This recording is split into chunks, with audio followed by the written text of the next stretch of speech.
The camera drones fly over the crowd as the Vanguard theme for this season, Stronger by Through Fire, plays over whatever device you are playing. CWF's Vanguard, Season 3, Episode 7, on tonight. This is the 7th episode of Vanguard for Season 3, being held at the First Interstate Arena in Billings, Montana. The CWF has re-entered the United States and is now marching its way towards its new home in Las Vegas NV for desperate warfare. The CWF's patented triple drone flight through the arena showing the crowd in attendance. A graphic comes up showing that 10,339 people had joined the CWF tonight out of the arena's capacity of 12,000 for ring-based sports events. The drones stop at the entrance ramp, where the video on the Jumbotron shows the opening graphic and credits before the fireworks go off. The drones come around to where the announcer's table is set up, and we find our Vanguard announcers team, Jessica Carr and Victoria Hill, ready to get the show started. Jessica Carr, good evening, and welcome to Billings, Montana. The CWF is back in the States and making its way, marching south for a bit, as we head to our new home of Las Vegas, Nevada, and desperate warfare. Victoria Hill, and we have a packed show for you tonight here in Billings, Montana. And this is a great show before Warzone, which happens to be in Idaho this week. Victoria Hill, we got the good side of that bill there. I'd rather be in Billings than anywhere in Idaho. Jessica Carr, well, we've got some debuts going on tonight, as Vanguard is known for, as well as some second matches for some people who took part in the Conquest Chaos match last Vanguard. Tracy Cage, who made waves using a bunch of stunt doubles last Vanguard, will be in a triple threat with Johnny Sniper and newcomer to the CWF, Carly Nash. Jessica Carr, Tetsuo Oni will battle Zolothak, with the winner getting a shot at the Four Winds Wrestling Tempest champion, Kat Hale. Of course, Tetsuo Oni would like to get her title back. Victoria Hill, well, speaking of Kat Hale, she's go-to-match with Father Nathan tonight. Of course, that's a non-title match, because Father Nathan is not quite in the size requirements for the Tempest Championship. Jessica Carr, you don't say? He's like two Kat Hales. But we're also geong to get a rematch that didn't happen on last Warzone, which Frank Windsor and Gabriel Tuck settling their score. Victoria Hill, this match shouldn't be happening. Frank Windsor is still injured after what Valora Salinas and Cronin did to him at Shadow Warfare. I only saw Cronin do anything. Valora Salinas isn't a wrestler anymore in the CWF. She's one of the owners. Victoria Hill, you know what I mean. She let Cronin hurt Windsor. Jessica Carr, if you say so. But we're also going to have a guaranteed new Valor champion crowned tonight, as we're going to have a Valor title scramble after the title was vacated last Warzone. Abby Dresden has claimed her prize and declared for the Conquest Championship. So tonight, Justin Wingate, Lady Lana, Ira Waters, Miguel Lanza, Victoria Hill, and my man, Monster Mammoth, will all scramble to secure the Valor Championship amongst them, although the others should just not try. Mammoth is going to leave with the title. He's big, strong, badass, and angry. Jessica Carr, he appears to especially be angry at eating a pin in the Conquest Chaos match by Miguel Lanza. Victoria Hill, only a minor setback. He's still going to be leaving the scramble with the belt. Jessica Carr, but it's a Valor division match. He has to follow the rules and actually wrestle. No hardcore stuff. Victoria Hill, he'll figure it out. Jessica Carr, well, we'll be starting tonight with two newcomers, as Vespertine will be taking on Elena Esposito, who will start their CWF career with a check under the W column of their career. Victoria Hill, I've actually heard of Vespertine. She and Carly Nash are in another federation together and are a tag team as well. So I'm watching this one. Well, before we get to that, I'm told we're going to the back really quick. Johnny Sniper is in his dressing room, getting ready for his match when someone knocks on the door. Johnny Sniper, enter. The door to the room opens to reveal Tommy Onions, who walks in with a big grin. Tommy Onions, hey Sniper, how are you finding the place? Second match, right? Johnny shrugs. Johnny Sniper, it's my first regular match. Well, regular-ish since it's a triple threat match. Tommy Onions, great, that's great. Johnny Sniper, is there something that you came here for? Are you an interviewer? Tommy closes the door behind him and stands awkwardly with a wide grin. Tommy Onions, Gods no. I'm not twerpy like Joseph Greer and pretty like Alyssa Lucci. I run the Onion Report and I was wondering if I could buy your services. Now Johnny turns the chair totally around and looks at Tommy with an eyebrow raised. Johnny Sniper, do I look like a mercenary to you? Tommy rubs the back of his head with a goofy sort of laugh. Tommy Onions, well no, but I thought that with the economy the way it is, that you might like to have a little bonus in your pay to get the little wife something nice. Johnny seems to consider it before he once again shrugs. Johnny Sniper, well let's say I might be interested. What would you have me do? Tommy Onions, okay, so it might be a little dirty work. I want you to go to Nampa, Idaho, and deliver a message to a little bitch that goes by the name of Mad Morales. That shit stain has a beating coming, and I need you to do it for me. Let him know that Tommy Onions ain't gonna take his shit, and to tell his mama that Tommy said, hey, Johnny Sniper, so you want me to find him and beat his ass and tell him to tell his mama that you said, hey? Tommy Onions, it's an inside joke. Yeah, just sometime during the show, find him and beat his ass. I could get fined for this since it isn't during a match. All good. I'll cover the fine. Johnny Sniper. All right then, consider it done. Jessica Carr. And Tommy Onions just did what? Victoria Hill. Looks like he just hired a mercenary to do something to my man Mammoth's tag partner and our current elite champion, Mad Morales. That's what I thought he did. This won't be good. Victoria Hill. Yeah, let me send a quick message while we get to our first match. And again, that is Vespertine and Elena Esposito in both of their CWF debuts. Marcela Sancho, the following contest is scheduled for one fall. Introducing first, from Manhattan, New York, weighing at 220 pounds, Elena Esposito with lyrics, cross my heart and hope to die, as lights go out, I don't need another guy to fight my battles, to overshadow me.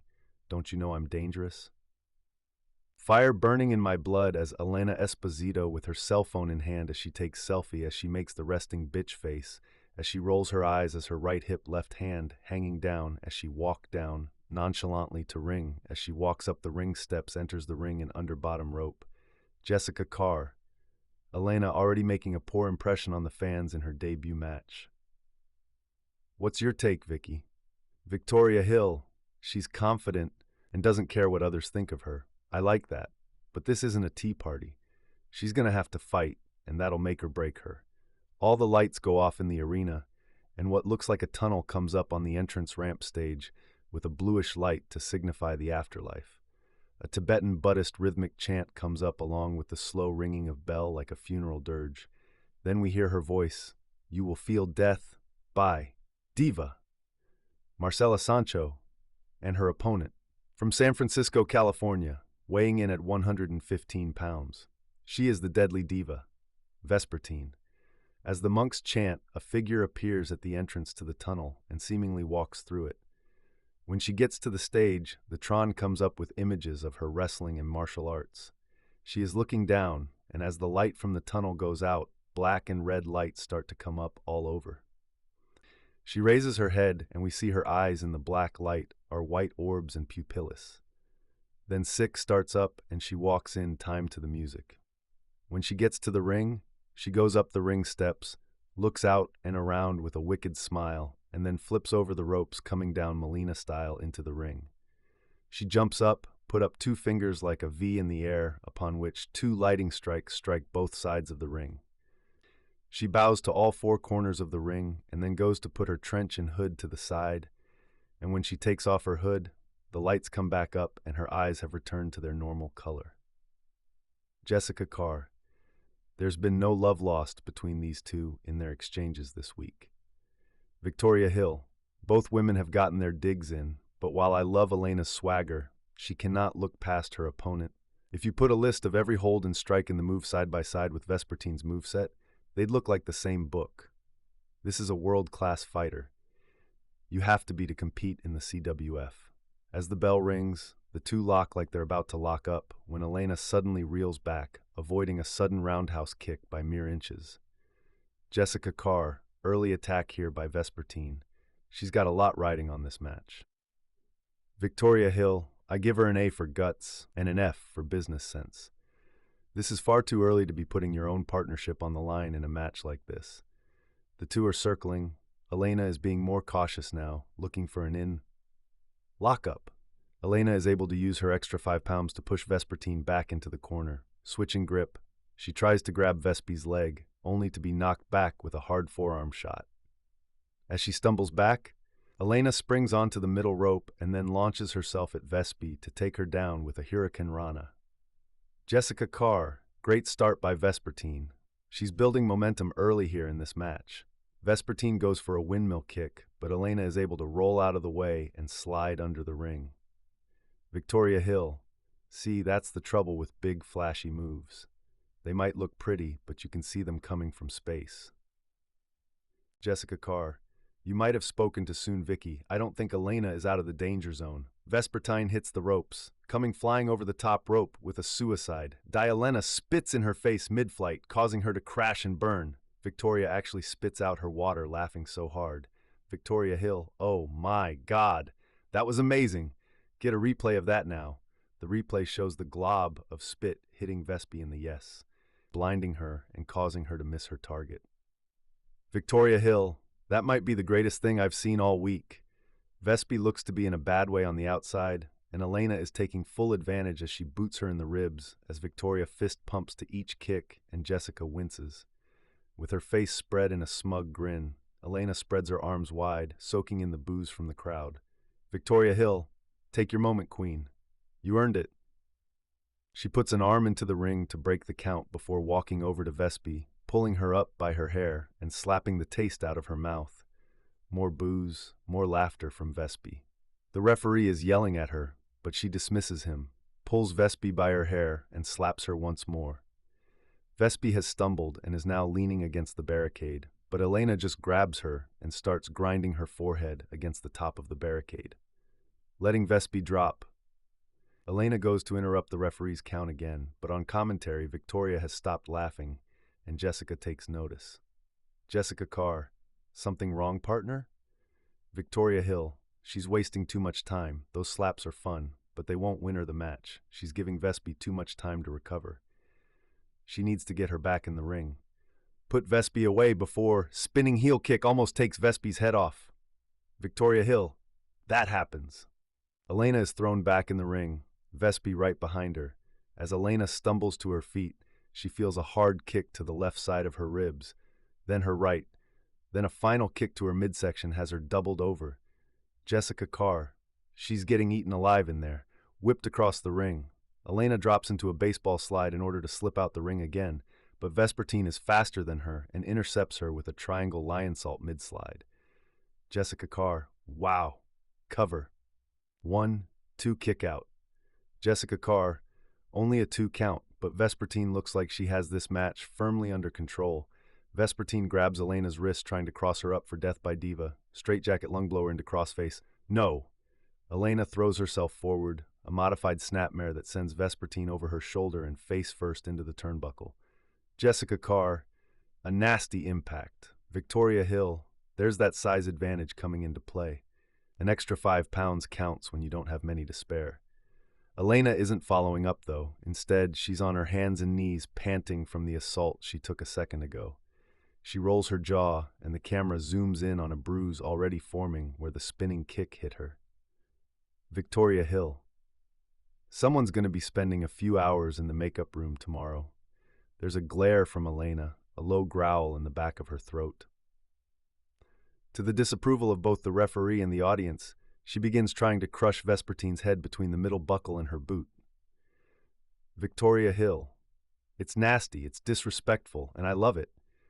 Vespertine won't put up with this kind of disrespect, though, as he grabs Elena's foot and begins pushing back, forcing Elena to hop on one leg as Vespertine rises to her feet, as the crowd noise rises with her.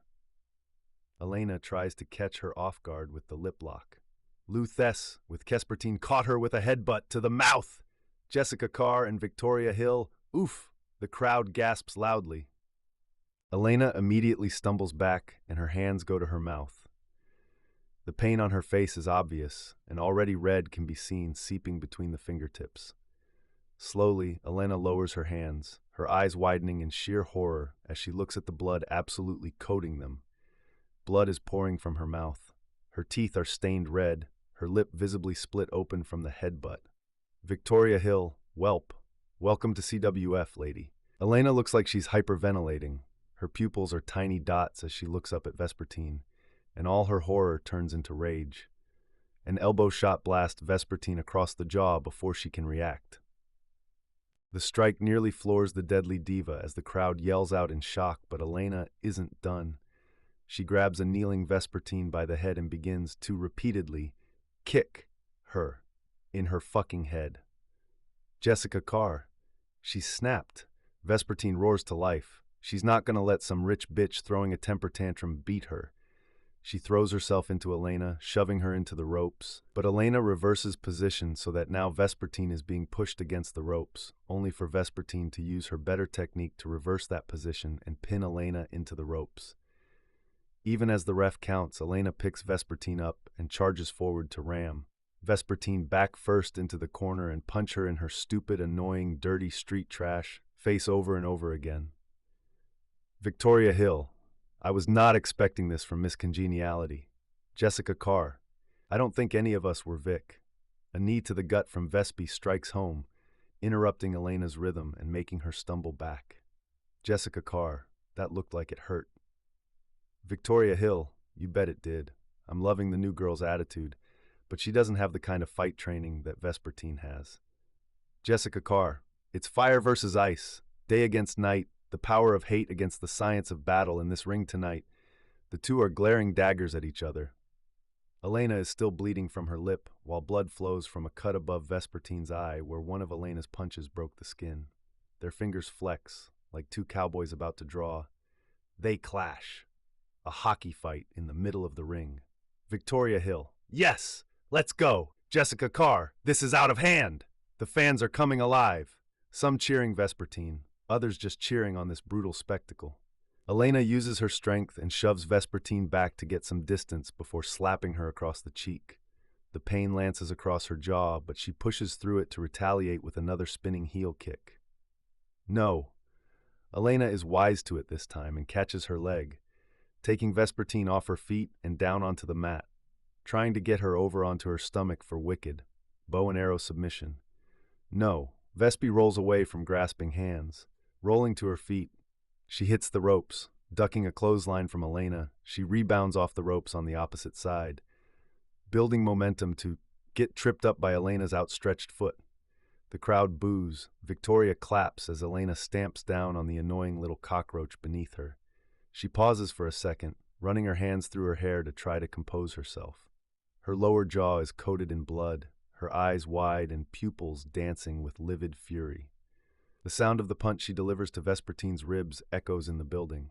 She's mounted her now, thrashing her with a hail of mad punches that rain down upon Vespertine. Vespertine catches a punch, holding it back, pushing it away. Elena's rage is turning to frustration, and an ever so slowly dawning fear. Jessica Carr. Kimura! Kimura! From Vespertine! Elena screams out, her legs trash out, trying to get to the ropes. She has seconds before hyperextension.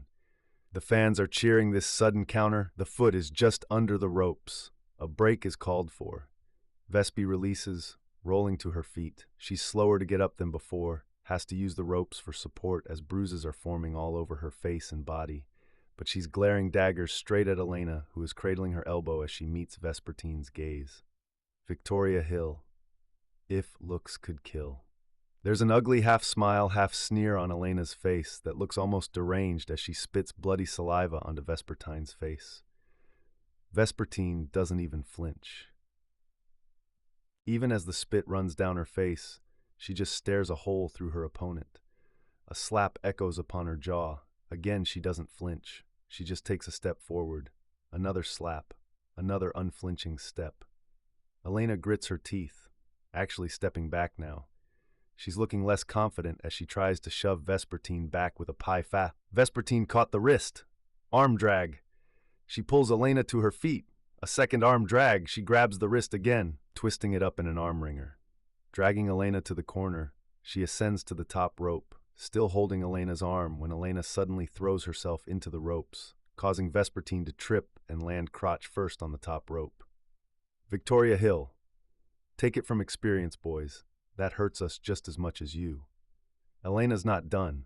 Wrapping her arms around Vespertine's legs so her waist is above her shoulder, she tosses her off the ropes with a high-angle Saito suplex. Jessica Carr, oh God, the fans scream as Vespi comes crashing down on her neck. Holy shit, holy shit, holy shit. Victoria Hill, call the coroner. That woman is dead. Elena makes the cover. 1, 2, 3. No. Vespertine kicks out a microsecond before the 3. Victoria Hill, how the hell? The fans are coming alive as Elena looks beside herself in shock. This is awesome. Clap, clap, clap, clap, clap. This is awesome. Clap, clap, clap, clap. This is awesome. Clap, clap, clap, clap. Elena has Vespertine's arms, trying to take advantage of her stunned state, trying to get her over for Wicked. No more toying around. She just wants to win. She's got Vespertine onto her stomach, trying to get the boot against the back of her neck. But Vespertine is able to use the damage done to Elena's arm earlier to pull her wrist out of its grip and roll to her feet. Elena tries to grab her, but even in this wounded state, Vespertine is a world-class fighter and strikes her with a hard punch to her gut. A throat thrust catches Elena under the chin. Vespertine goes to complete the triple threat with a heart punch, when Elena suddenly throws herself at Vespertine with another attempt at lip lock, Luthez with forced kiss. But it's not a kiss this time. Instead, she's biting Vespertine's cheek. The fans boo. Vespertine dislodges Elena with a forearm, but the incensed Elena starts raining down punches from the mount, only for Vespertine to roll them over and start raining down punches, only for Elena to reverse the mount, only for Vespertine to roll it back. Jessica Carr, neither one of these women is giving an inch. Elena is able to get in a facelock from the guard, taking advantage of Vespertine still suffering the Saito's effects. She's able to roll them both to their feet, getting her feet up onto the middle rope. Wicked game, tornado, no. Vespertine twists in the hold and catches Elena in midair with a cutter. The scream of the fans and commenters is raucous at that counter. Vespertine is feeding off that energy, feeding of their strength, pushing through for one, more, move, she springs onto the ropes. Elena is too dazed to counter in time, epically de-imploding springboard stunner. She got her. She grabs the wrists. Elena is twisted up. Death! By Diva! The hold is fully applied. Middle of the ring. Elena has no choice. She taps out. Ding, ding, ding. Marcela Sancho, here is your winner, the deadly diva, Vespertine. Jessica Carr, in the end it came down to experience. That extra composure, that extra edge of technique overcame Elena's aggression in this contest. Victoria Hill, but what a contest it was, Jess. I think I just found a new favorite wrestler. Let's keep this going. We have another debut in this next matchup, Carly Nash, who just so happens to be Vespertine's tag team partner in Envy. I'm told Alyssa Lucci has her backstage. Victoria Hill.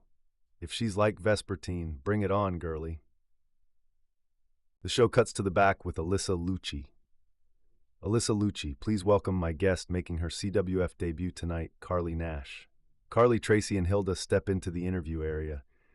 Alyssa Lucci, tonight you make your official debut against Johnny Sniper and Tracy Cage. Thoughts? Carly Nash. I think Sniper and Cage are in for a long night. If those two think I'm an easy win, they're in for quite the shock. And Cage doesn't seem like a person who doesn't want to get in the ring and actually fight. And Sniper, I'm supposed to be intimidated by a former United States Marine, right? Well, I'm not. Tonight is my official debut with CWF, and I didn't come to lose. Alyssa Lucci.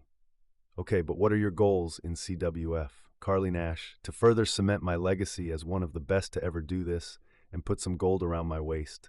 Nothing more, nothing less. Nice to meet you. It's been your pleasure. Carly, Hilda, and Tracy walk off. Jessica Carr, not one for a lot of words there. So let's see how we go in this triple threat map. Victoria Hill. Tracy Cage made waves last Vanguard with her unconventional tactics. We'll have to see if she can really bring it tonight. Jessica Carr and Johnny Sniper may be a wild card in tonight's matchup as well. Take it away, Marcela. Marcela Sancho. The following contest is a triple threat match that is scheduled for one fall, featuring first, hailing from Hollywood, California, she is Tracy Cage. The arena lights dim, and the crowd buzzes with anticipation.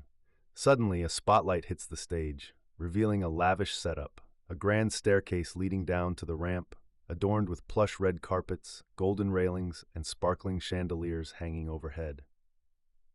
The unmistakable opening beats of Madonna's Vogue echo through the arena, and the crowd erupts. On cue, a line of photographers in tuxedos rushes to the base of the staircase, snapping photos with oversized vintage cameras, their flashes lighting up the space like a red carpet event. The camera pans up the staircase, revealing a procession of dancers dressed in 1940s Hollywood glam, each striking poses straight out of a fashion magazine, all in sync with the iconic beat. As the dancers clear the stage, the queen herself, Madonna, appears at the top of the staircase, dressed in a dazzling silver gown with a long train. She holds a vintage-style microphone and begins to sing Vogue live, her voice resonating through the arena. The crowd loses it, fully immersed in the spectacle. Suddenly, the spotlight shifts again, this time to the center of the stage, where a massive golden throne is slowly rising from beneath the floor. Seated on the throne, her back to the audience, is the star of the show, Tracy Cage herself, decked out in a sparkling robe that glimmers with every movement. The robe is encrusted with sequins and rhinestones, with a massive star emblazoned on the back, shimmering under the lights. As Madonna continues to sing, the throne rotates slowly to reveal Tracy's flawless face, framed by perfectly styled hair and oversized sunglasses. She stands, removing her sunglasses with a dramatic flair and tossing them into the crowd. The robe is discarded with a sweeping motion, revealing her wrestling gear, a dazzling ensemble that looks more like a high-fashion couture outfit than a traditional wrestling uniform. It's all gold and silver, with intricate detailing and even more rhinestones, catching every bit of light in the arena. Tracy Cage begins her descent down the staircase, striking poses at each step as if she were on the catwalk. The photographers rush to her, snapping photos, and she stops to sign autographs on massive, exaggerated headshots of herself that they present. Each step is deliberate, each pose more outrageous than the last, as the crowd eats up the over-the-top display. Reaching the bottom of the staircase, she steps onto the red carpet that now runs the length of the ramp, flanked by more photographers and dancers who continue to strike poses in time with the music. The crowd is in a frenzy as she makes her way down the ramp, pausing periodically to blow kisses, wave, and even stop for a red carpet interview with an announcer who has appeared out of nowhere, microphone in hand. Madonna follows her down the ramp, still singing, and as they approach the ring, the ropes are held open by tuxedo-clad attendants. Tracy pauses at the foot of the ring steps, looking around as if she owns the place, because tonight, she does. She climbs the steps with grace, taking her time, and enters the ring under the top rope, moving to the center where she strikes one final pose. Madonna joins her in the ring, finishing the song with a flourish as confetti cannons go off around the arena, showering the ring in gold and silver. Tracy Cage stands tall in the center, arms raised, basking in the adulation and the absurdity of it all. As the music fades, the lights return to normal, but the image of the grand entrance lingers, a moment so over the top, so obnoxiously Hollywood, that it's unforgettable. Tracy smirks, knowing that she's not just in the ring, she's stolen the entire show. Jessica Carr, well, that was a fabulous entrance worthy of an actress. Victoria Hill, I think we blew half of Vanguard's budget right there. Oh no. Wait, really? Yeah, I think so. We should get more money than Warzone, right? They think they're so good, but Vanguard is hopping this cycle. Marcela Sancho. And next to come to the ring, hailing from Paris Island, South Carolina, he is Johnny Sniper. The arena lights dim as Johnny Sniper by Enter Shikari begins to play. The crowd erupts as Johnny Sniper steps out onto the stage, his eyes scanning the crowd with military precision. Wearing his signature camo pants, brown boots, and green wrist tape, he raises a hand in a crisp salute before marching down the ramp. His movements are methodical, exuding discipline and focus as he climbs the ring steps and enters the ring, ready for battle. Jessica Carr, now at the last Vanguard, Johnny Sniper had Tracy Cage's number, well, her stunt doubles anyway. Victoria Hill, yeah, he paved the way for Dee to eliminate her. Jessica Carr, and then was eliminated by Trelisa Perot. Victoria Hill. This match is not elimination, so he might have better luck. Marcela Sancho. And finally, coming to the ring, coming to you from Grand Marais, Minnesota, being accompanied to the ring by Tracy Dixon and Hilda Meyer, weighing 172 pounds, the premier athlete Carly Nash. Carly walks to the ring, ignoring the crowd. She climbs the ropes from the outside and gives a thumbs down to the fans, then lowers her hood and smirks at the crowd. She steps down from the ropes inside the ring, removes her hoodie, and stretches in the corner. Jessica Carr. Now, this is Carly's debut match. She comes in with Vespertine to form the tag team known as Envy. Victoria Hill. How did you say that so that it sounds like it's spelled? Jessica Carr. I was demure. I was mindful. I was helpful. Victoria Hill. Oh Lord. As the bell sounds to start the match, Carly, Johnny, and Tracy begin circling around one another while looking for an opening by which to begin an offensive. Tracy begins, launching at Johnny and taking him down with a clothesline. She continues her charge, taking Carly down with a clothesline as well. She turns around to see that Johnny is right back up. He kicks her in the gut to double her over and hits a single knee facebuster.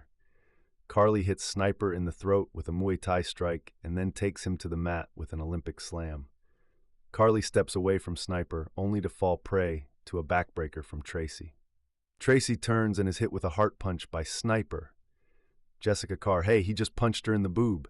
Victoria Hill. It was a heart punch, dear. Oh, right. I forget we keep our hearts there. And you say that you passed high school. Carly is up, grabbing Johnny from behind and hitting a fallaway slam. Carly turns and instead of being attacked by Tracy, she begins negotiations. Sniper stands up to get a double Irish whip into the ropes and then is taken down by a double clothesline. The girls begin to stomp and kick Sniper to keep him down on the mat. At least they were until Tracy knees Carly in the gut and then DTs her to the mat, going for the quick cover. 1, 2. The Carly kicks out. Sniper pulls Tracy up and applies a sleeper. Tracy reaches into a pocket and pulls out a small remote. She presses a button and machine gun fire begins to play over the PA system. Sniper releases Tracy and rolls out of the ring, going for cover. Carly reaches for Tracy, but is slapped across the face instead. Carly looks enraged and reaches for Tracy again, but is again slapped. Tracy takes her down with an arm drag, holding onto the arm, and applies an arm bar. Jessica Carr. That was cheap. Playing on Sniper's PTSD from the war. Victoria Hill. All's fair in love and war. Jessica Carr. This is wrestling and not war, though. Victoria Hill. Well, yeah. Referee Scott Jones takes the remote control away from Tracy and turns off the sound effects. Sniper rolls back into the ring and kicks Tracy in the back of the leg to take her down to her knees. At this level, he backs into the ropes and runs at Tracy, connecting with a knee strike to the face that sends Tracy to the mat. He then pulls Carly up and whips her into the corner before running at her to hit a stinger splash. He then goes back to Tracy and pulls her up, noting the blood streaming from the corner of her mouth.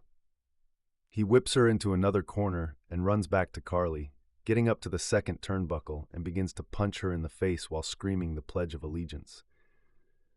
Once he gets to for all at the end, he knee strikes her in the face and jumps back away. Carly takes a couple of staggering steps out of the corner and takes a wild swing at Sniper, missing and then falling onto her face. Jessica Carr. Sniper on fire after getting over his fears. Victoria Hill. Yeah, beating the heck out of the girls. Jessica Carr. Does that make him a wife beater? Victoria Hill. No, he's not married to either of them. Johnny Sniper rushes at Tracy Cage, going for a stinger splash, but Tracy moves out of the way at the last second so that Sniper crashes into the corner. Tracy spins him around and hits a running bulldog in the center of the ring. Tracy waits in the corner for Carly and Johnny to get up. She handles them each in turn with super kicks for each of them, sending them to the mat. She picks Sniper, going for the pinfall. Scott Jones gets into position. 1, 2, 3. Marcela Sancho, winner of the match via pinfall. Tracy Cage. Tracy Cage celebrates her win in the ring while her opponents make their way to the back. Jessica Carr. What a night so far, and we're only third of the way through in matches tonight. Victoria Hill. And with that said, we have a commercial break to go. We like to get paid, you know. Lonely fans will touch you right where a real girl would, in your wallet. It comes back from the commercial break, back at the announcer's desk. Jessica Carr, welcome back. We're getting ready for our third match of tonight's stacked Vanguard, but I'm being told we're jumping to the backstage area really quick here. Victoria Hill, who is it? When the Landersons was walking in the backstage area, they all and look at their daughter and kept walking to make sure thing is wrong with her, while Alyssa Lucci stops them. Alyssa Lucci, sorry for the interruption, but Alia, how are you feeling about your father making his first debut when he takes on the current elite champion Mad Morales? Next week on Warzone, care to explain Miss Alia, CWF Universe. Cheers for Alia, Princess of the 619. Alia Landerson, my beloved father is a great legendary, and when he does make his first appearance at Warzone and beat Mad Morales for the first time in a non-title match, then hopefully Mad Morales could let my daddy fight for his CWF Elite Championship at the next PLE event after my father wins the match next week on Warzone. Alyssa Lucci, and does your father know that he could lose at some point after the match on Warzone? L. Landerson steps into the plate of talking about his match with Mad Morales on Warzone. Bit Luchador Landerson. Mad Morales isn't going to win this match against me, all right? Yeah, this may be my first match against the CWF Elite Champion, and once I defeat him, he better hand me a championship match at the PLE event after I win my debut next week on Warzone at CWF. Alyssa Lucci, and what about you, Miss Alia? Who would you like to step foot inside of the Warzone ring with anyone on the CWF? Princess of the 6. 19 Alia Landerson. To be honest with you, Miss Lucci, I really don't know who should I face on the week after of Warzone. It could be Abigail Dresden or Vespertine that I might end up fighting on the next Warzone. And if I win against one of those two, then this could end me up with Abigail Dresden, CWF Championship, unless she's afraid of me fighting me in this very ring when I make my first debut, just like my beloved father, who will also make his debut next week on Warzone at CWF. Alyssa Lucci, but what's next for you, Ms. Alia? After you make your debut, the week after your father match with Mad Morales, next week on Warzone. Princess of the 619, Alia Landerson. Actually, I really don't know, but I would let you know ahead of time when I make my first debut after the next Warzone is over, and I will be at ringside with my father to make sure that Mad Morales doesn't screw or cheat my father out of his match next week in his debut on Warzone. Alyssa Lucci. Thank you, Alia. And good luck to you, Landerson, with Mad Morales on Warzone. Alyssa Lucci, we hope to see Alia make her debut after her father does his debut when he takes on the elite champion Mad Morales for the first time on Warzone at CWF. The camera shifts suddenly, going somewhere else backstage. Victoria Hill cuts in on a voiceover. Victoria Hill, while the 2-bit luchador making his presence known tonight. But really, why is everyone gunning for Mad Morales? Frank Windsor, 2-bit, Johnny Sniper now. Jessica Carr, well, he does have the Elite Championship, and he's got 2 people vying for contendership on the next episode of Warzone as well. Victoria Hill, well, being told we're shifting somewhere else backstage, catching up with Zolothak before she gets to the ring in our next matchup. Zolothak, Tabitha Osborne, and Morgan Decker are walking through the back on their way to their staging area to wait to be called out for their match. There is the sound of someone running in the background. Tabitha and Morgan turn around to see wicked Kat Hale running down the hallway. Kate Hale, wait up! Morgan Decker sneers as she catches up with them. Morgan Decker, what could you possibly want? Trying to attack Zolothak before the match so that she loses to someone you've already beaten before? Kat looks at Morgan in disgust, but changes that expression to one of determination when she looks at Tabitha. Kat Hale, I would like to speak with Zolothak, alone. Morgan Decker, absolutely not. Tabitha looks from Morgan to Kat, watching them for a moment. Tabitha Osborne, Morgan can stay. He is my manager after all. Kat Hale, can't you see he's just using you? I'm sure he's taking total control of the money that you get from the CWF and pays you what he sees fit. Tabitha Osborne, my needs aren't great. I just want to wrestle and show the world that I can be amongst the best women wrestlers in the world. Kat Hale, but it isn't just the money, it's the billing. You're the one in line for a title shot, but all anyone's going to talk about is his feuds with Oni and myself. Do you really like being the third wheel in all his dirty laundry? Don't kid yourself. You're his tool to use as he sees fit. Bend you to his whims, in the ring, out of it. Kat shudders and seems to close up in herself. Tabitha doesn't miss the implication and looks at Morgan with wide eyes. Morgan is quick to hold up a restraining hand and shake his head. Morgan Decker, of course she's lying. She would say anything to get you away from me so that I can't help you become great.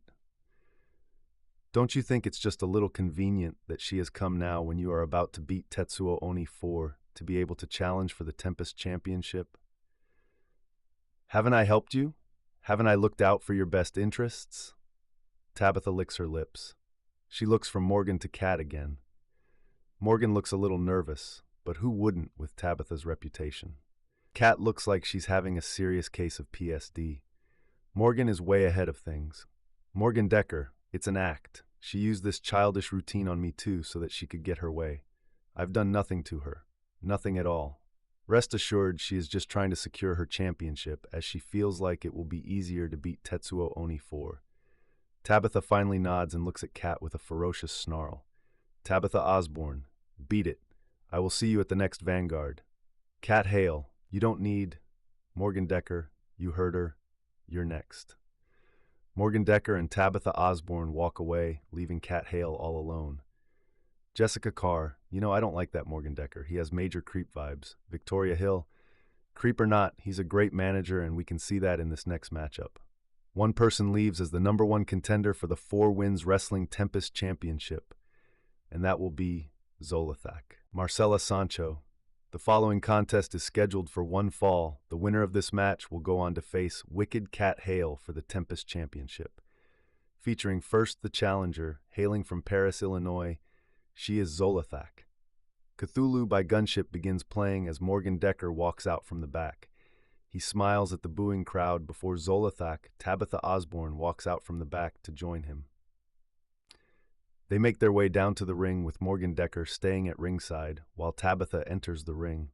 She stretches a little, ignoring the crowd as she gets ready for her match. Jessica Carr, Morgan Decker is the kind of slime that really should be behind bars. Victoria Hill, Zolothak doesn't see that he's bad for her. I think she's too wrapped up in her own problems to notice. Jessica Carr, she needs to know that he is not right for her and that Kat Hale is not her enemy. Victoria Hill, maybe Kat can talk to her and get her to understand. The intro Static Start to Reckless by Lacuna Coil starts to play. When the guitars hit, Tetsuo Oni 4 steps out onto the stage.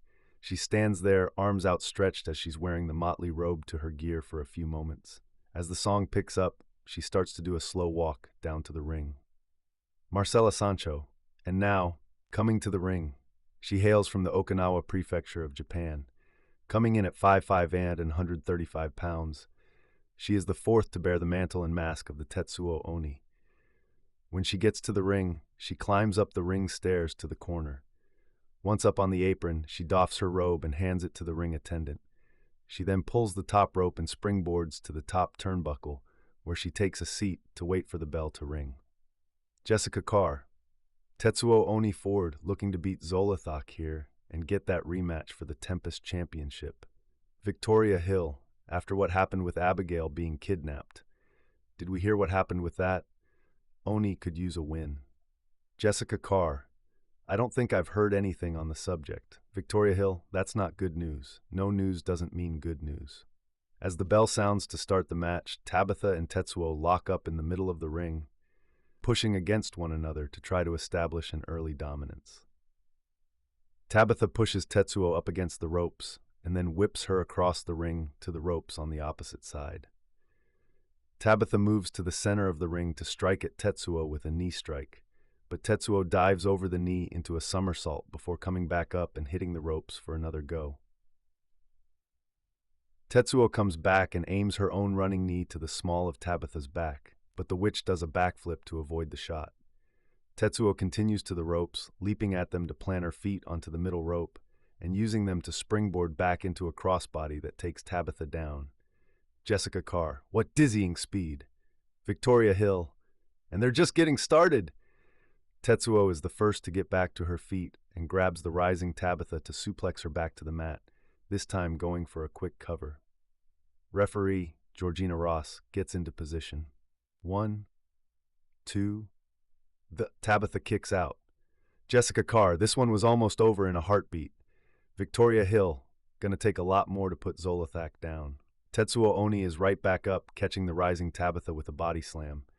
She adds in a few stomps to keep Tabitha down for a moment before Tabitha can roll away to get back to her feet. Tetsuo goes in with a roundhouse kick, but Tabitha deflects it and leans in with a palm strike to the side of Tetsuo's face. This stuns Tetsuo long enough for Tabitha to grab her and body slam her to the mat. Tabitha goes to the ropes and on the rebound, goes for a baseball slide dropkick that aims for Tetsuo's head, but Tetsuo sits up so that Tabitha slides out of the ring. Tabitha gets back to her feet and turns around just in time to be brought down with a high spear as Tetsuo Oni 4 dives through the ropes to catch her.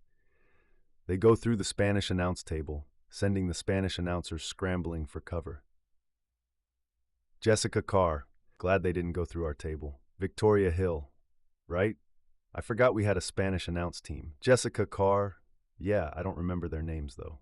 Yeah, I mean, they are different than the Warzone people. Both Tetsuo and Tabitha get back to their feet, and Tetsuo goes for the exploder suplex, sending Tabitha toward the ring. However, Tabitha lands on her feet, but only stays there for a second as she goes for a lightning-fast moonsault leg drop to the lying Tetsuo, who rolls out of the way for Tabitha to land on the shards of the table. Tetsuo gets to her feet and goes for a roundhouse leg lariat, but Tabitha lays back to avoid the move. She gets to her feet and shoves Tetsuo, but she shoves her back.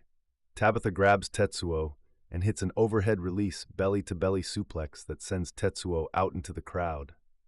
Tetsuo lands on her feet, though. She jumps up onto the ring railing and leaps to grab Tabitha for a bulldog. However, Tabitha catches her. She takes a couple of steps and body slams Tetsuo onto the ring apron. Tabitha raises an arm and goes to drop an elbow onto Tetsuo's throat, but she rolls into the ring to avoid the move to leave Tabitha elbowing the ring apron. Tabitha hollers in pain, but then rolls into the ring to join Tetsuo, who grabs the rising Tabitha and whips her toward the ropes. On the rebound, Tetsuo hits a tilt-a-whirl backbreaker. Jessica Carr, how long do you think they'll be able to keep up this pace? Victoria Hill, I don't know. Tetsuo Oni 4 pulls Tabitha up and slips behind her, grabbing her for a German suplex. As she starts to take Tabitha over, Tabitha does a backflip, landing on her feet and grabbing Tetsuo to hit an inverted DDT. Tabitha is right back up to her feet as Tetsuo gets up. Tabitha slips behind her, grabbing an arm and applying a chicken wing. Georgina Ross checks to see if she will submit, but she refuses. Tetsuo sticks her leg out, catching the bottom rope to get Georgina to break the hold. Jessica Carr, it was almost curtains for Tetsuo Oni there. Victoria Hill, come on now. Has anyone submitted to a chicken wing in the past 20 years or so? Jessica Carr, I suppose not. Victoria Hill, Zolothak will just have to try harder to win. Tabitha gets to her feet and pulls Tetsuo up, whipping her into the corner and following with a leaping avalanche. Tabitha grabs the ropes and hits a few turnbuckle thrusts before grabbing Tetsuo by the chin and pushing her head back with a psychotic smile. She switches to grabbing Tetsuo by the hair and brings her face close so she can lick the side of the mask. Tabitha Osborne, I bet I would look good wearing your skin. Jessica Carr, that's not creepy at all.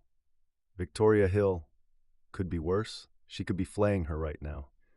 Tetsuo gets her hands between her and Tabitha, shoving her backwards a few steps. Tetsuo comes out of the corner and grabs Tabitha, hitting a knee to the midsection before hitting a knee to the face. She follows this with a ripcord iron fist that puts Tabitha to the mat. Tetsuo Oni Ford climbs to the top turnbuckle and raises her arms into the air to get the crowd cheering. She gets ready to jump, but Morgan Decker is up on the ring apron and grabs her by the ankle. Tetsuo looks down and kicks Morgan in the face to knock him from the ring apron. She turns back toward the ring only for Tabitha to be standing right there. She knocks Tetsuo's legs out from underneath her for Tetsuo to fall and be crotched on the top turnbuckle. Tabitha climbs up to the top rope and pulls Tetsuo back up with her. She gets Tetsuo up into a suplex position. Jessica Carr, this is a dangerous position for Tetsuo to be. Victoria Hill, so many ways this could go wrong. Tabitha drops to her feet inside the ring while dropping Tetsuo in like a brainbuster to the top turnbuckle. She flops to the inside of the ring on the mat. Tabitha pulls her up and slams her into the corner. She backs up to the center of the ring and charges at Tetsuo, going for a running thrust kick, but her foot slips through the turnbuckles and kicks the ring post as Tetsuo moves out of the way. Tetsuo pulls Tabitha out of the corner and shoves her back first into it. She gets a few knees into the midsection before hitting a back roll throw that nearly sends Tabitha into the other corner. Jessica Carr, what a throw. Victoria Hill, Tetsuo is capable of it. Tetsuo Oni Ford rushes across the ring and leaps to the top turnbuckle before spinning around and leaping through the air to hit a double knee to the back of the rising Tabitha that she called the double jeopardy. Tabitha starts getting up again when Tetsuo kicks her in the face with a soccer-style kick that she calls the penalty kick. Blood and spittle sprays across the mat from Tabitha's mouth from the impact, and she flops back down to the mat. Tetsuo cinches in the iron lock submission hold, stretch muffler with neck scissors added. Georgina Ross checks to see if Tabitha will submit, but she refuses. Jessica Carr, there's no escape from this move. Victoria Hill, Zolothak is going to have to submit or be injured. Morgan Decker jumps up onto the ring apron and gets Georgina's attention. She is trying to get him to get down from the ring apron while Tabitha taps unseen. Tetsuo Oni Ford breaks the hold and walks over to where Morgan Decker is standing. She goes to strike Morgan with an elbow when he drops down to the floor to dodge it. Tetsuo Oni Ford turns around and is lifted into the air by Tabitha and struck with a gutbuster drop. Tabitha goes for the quick cover as Georgina gets into position. 1, 2, 3. Tetsuo kicks out. Jessica Carr sure seems like Zolothak is profiting from Morgan Decker's interference. Victoria Hill, yeah, I think she should be told. Tabitha kneels up and Georgina Ross points out that it was only a 2 count. She goes on to point out Morgan Decker and says something to her. Tabitha rolls out of the ring and gets in Morgan's face. Tabitha Osborne, quit interfering. Morgan Decker, you might have lost the match, doll. Tabitha Osborne, then I would have lost. People lose matches. Morgan Decker doesn't have the chance to respond as Tetsuo Oni 4 comes sailing over the top rope to take them both down in a suicide dive. Tetsuo Oni 4 gets back up and pulls Tabitha Osborne up. She goes to whip Tabitha into the ring apron when Tabitha reverses it and sends Tetsuo headfirst into the ring steps to demolish them. Tabitha runs at her as she starts to get up and drop kicks her over the ring steps. She walks over to pull Tetsuo up again and rolls her into the ring, following close behind. Tabitha hits a few stomps before just standing by the fallen Tetsuo. Tabitha Osborne, Fanglunaf Thulu Rilia Ganag Tagan. Jessica Carr, was that English? Victoria Hill, I don't think so. Tabitha pulls Tetsuo up and lifts her into the air, hitting a knee buster. She continues to work the right knee, stomping on it repeatedly before applying a figure 4 leg lock. Georgina checks to see if Tetsuo will submit, but is refused. Tabitha doesn't keep the move on long, breaking it and climbing to the top rope and watching as Tetsuo is slow to get back her feet. Tabitha leaps from the turnbuckles, hitting a corkscrew cutter that she calls the twist of fate. She goes for the pinfall. 1, 2, 3. Tetsuo kicks out. Tabitha kneels up and looks accusingly at Georgina Ross, who looks nervous as she reminds Tabitha that it was only a 2 count. Tabitha Osborne, you'll learn to stay down when I put you down. Ferrum Spectris. The fingertips of Tabitha's right index and middle finger begin to glow. She slashes with them when Tetsuo gets a foot up to kick her wrist and send the slash skyward. An arc of energy flies through the air and cuts through a banner, sending part of it falling to the floor. Georgina Ross is on her like white on rice. Georgina Ross, I don't know what you just did, but if you do it again, you will lose the match, and maybe your contract as well. Tabitha nods and looks to Tetsuo, who has stood up. Tabitha goes for a super kick, but Tetsuo drops down into the splits to avoid it. A solid punch to the left kneecap takes Tabitha down, as it was the only leg she was standing on. Both Tetsuo and Tabitha are quickly back to their feet, but Tetsuo hits a super-duper kick that sends Tabitha back to the ropes and over them to the floor. Jessica Carr, what a kick. Victoria Hill, that was a solid kick to the face. Morgan Decker runs to check on the downed Tabitha, who is slowly getting back to her feet, with blood streaming from her nose and a gash on the side of her face. She spits blood onto the floor and waves Morgan off before rolling back into the ring so that Tetsuo can pull her up and whip her into the corner. Tetsuo follows at full speed, but Tabitha leaps from the second turnbuckle to hit a diving lariat from the corner. Tabitha drags Tetsuo to the center of the ring and applies the stars are right, reverse crucifix armbar, neck submission. Tetsuo struggles for a bit but taps in the end. Georgina Ross signals for the bell. Marcela Sancho, winner of the match via submission and going on to face Wicked Cat Hale for the Tempest Championship at the next Vanguard, Zolothak. Jessica Carr. Tetsuo Oniford tried but couldn't get by Zolothak. Victoria Hill, all according to Morgan Decker's foul little plan to ruin Cat Hale. Jessica Carr. Too right. Zolothak needs to know what a slime that he is. Yeah, but who's going to tell her? Jessica Carr. Well, not me. That's for sure. Unless she watches the show on replay on our streaming partner. Speaking on the streaming partner, what's this? The crowd is abuzz with excitement. It's been a thrilling card thus far, and the fans are at a fever pitch for even more amazing matches. Just as Tabitha and Tetsuo have exited the arena lights dim low. The fans pop up to their feet as pyros set off around the arena roof and near the entrance to the ring. They pop even more when music they have not heard before, swamped by Lacuna Coil, booms through the arena speakers. The crowd cheers as Conquest Wrestling Federation's newest arrival comes out and begins to make his way to the ring. He's wearing a licensed Conquest Wrestling Federation shirt, black jeans, and matching sneakers, carrying a purple and black custom guitar over his right shoulder.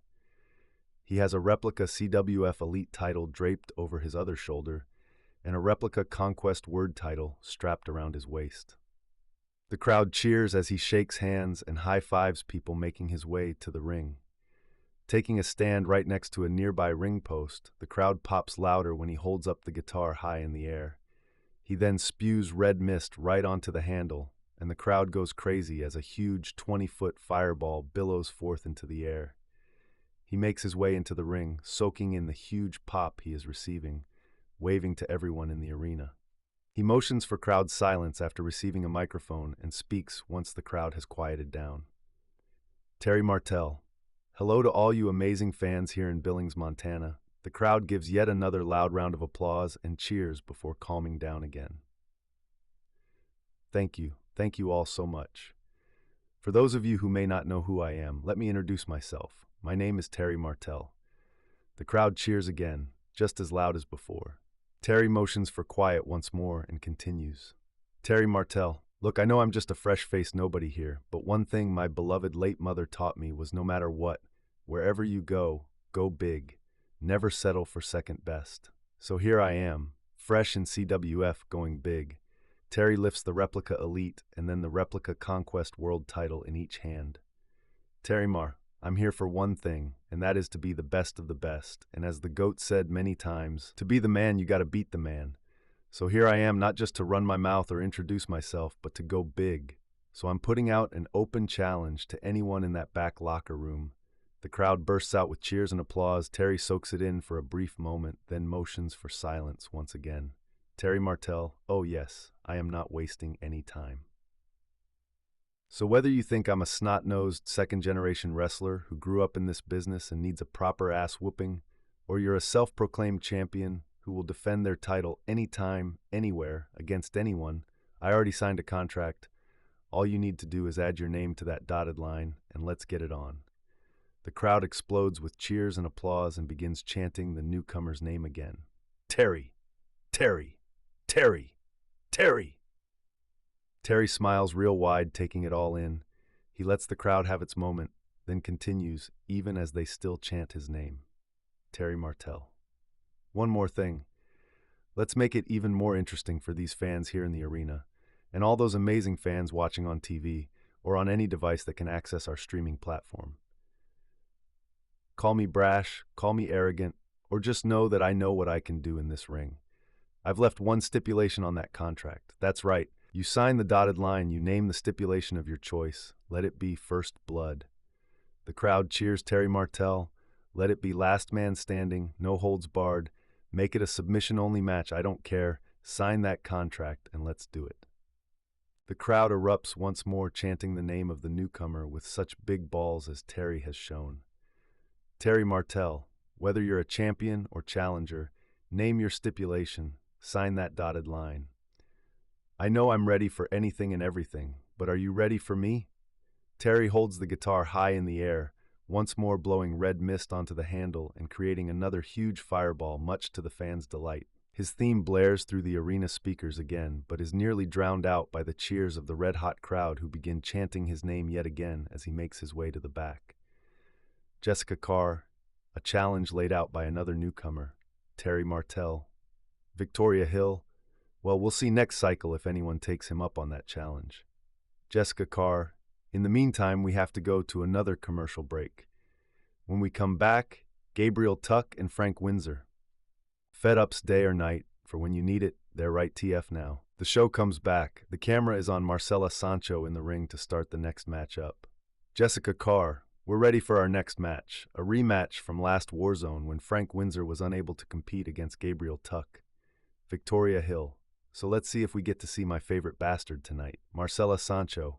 And first to the ring, at 6'2", 245 pounds from the road, known as the Iron Wolf, Gabriel Tuck.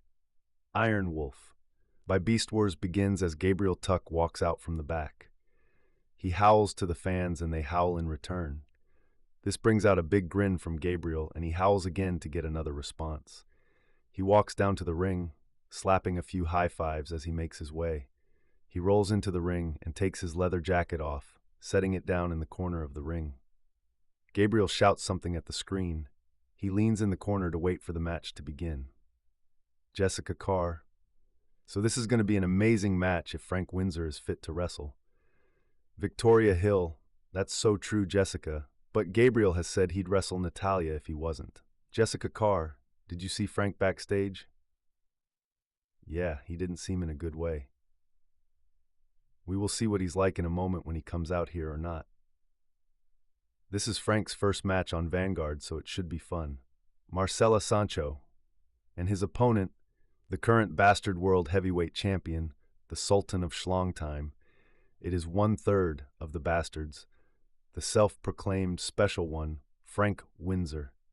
The first few bars of Hello by Adele blares out before it seamlessly mixes into Welcome to the Circus by Five Finger Death Punch, and the curtain at the top of the rampway is pushed open and he emerges. The fans give a standing ovation to Frank Windsor. This soon stops as they realize he is still sitting in a wheelchair and is being pushed by Finn Corbin. He has a bandage covering his eyes. Natalia Santiago and Little Ronnie walk beside them. Natalia Santiago brings up a microphone.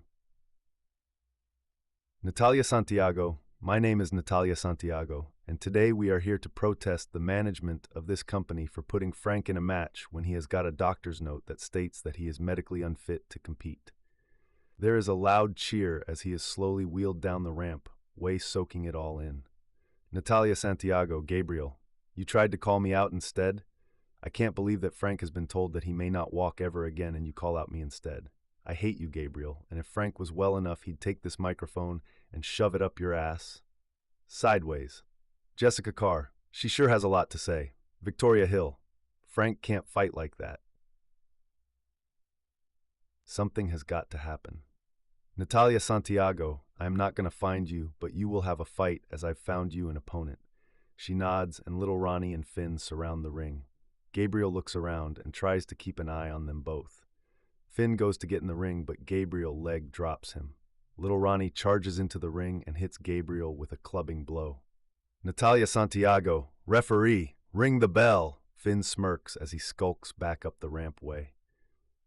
Victoria Hill, so it's Gabriel versus Little Ronnie? Jessica Carr, seems so. That guy is as wide as he is tall.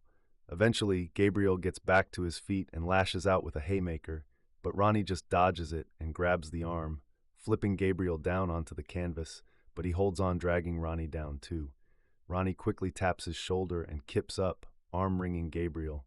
Then Ronnie twists Gabriel's arm behind him, locking him in a hammerlock. Gabriel elbows Ronnie several times in the sternum, which briefly stuns him, but he quickly responds with several forearms to the back of Gabriel's head.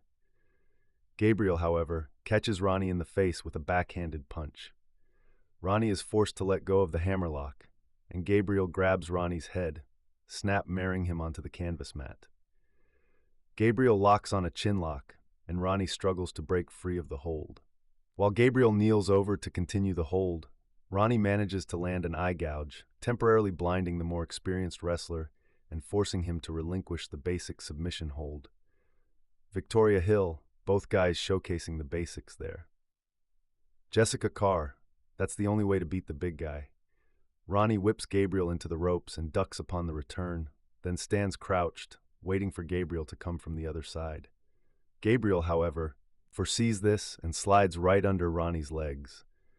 Ronnie's fingers grabbed for Gabriel's face, but Gabriel quickly jumps against the ropes and flies back with a picture-perfect springboard bulldog, driving Ronnie's face into the canvas.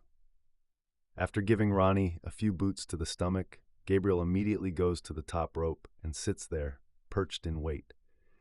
As soon as Ronnie stumbles to his feet, he notices that Gabriel is nowhere to be seen.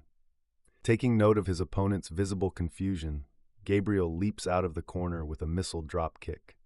Sailing through the air, he connects. His target, however, is unintended. Winded by the blow to his chest, the referee slumps to the mat. Ronnie, proud of having pulled the official in front of him, stands in the corner while Gabriel leans over the ref's body. Jessica Carr, interesting stuff from him.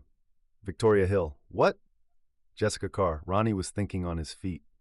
Finn runs to the ring with a chair which he throws towards Ronnie.